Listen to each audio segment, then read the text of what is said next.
If you have an object that you want to place on a background, you'll most likely need to adjust the colors and tones so it blends in naturally. In Affinity 3.1, we have a feature called Live Tone Blend Group. This feature allows us to blend objects with the backgrounds in a few clicks. I've prepared 3 objects, which are birds, falcons, or hawks. I've also prepared 3 backgrounds here.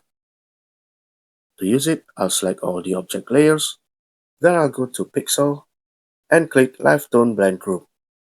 We can immediately see the tone changes on all the object layers. Now on the Tone Blend window here, I can make some adjustment to blend them better. I can adjust blend strength, which controls how strong the effect is. Blend color, which controls the color intensity. And low pass, which controls the blur effect. I can also choose the content type right here. There are 3 options I can select based on the objects: images, shapes, or text. So since these are images, I'll select images. But you're free to play around with the content type to see which option match your design. After that, I'll click Close.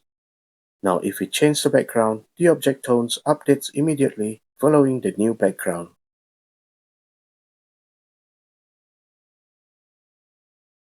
And since Live Tone Blend Group is non-destructive, I can bring it up to make further adjustment.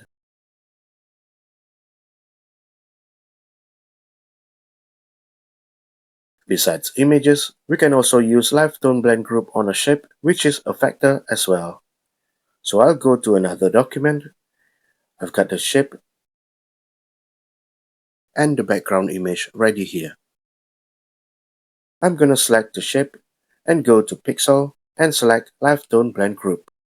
The shape will instantly blend in. We can make more adjustment here.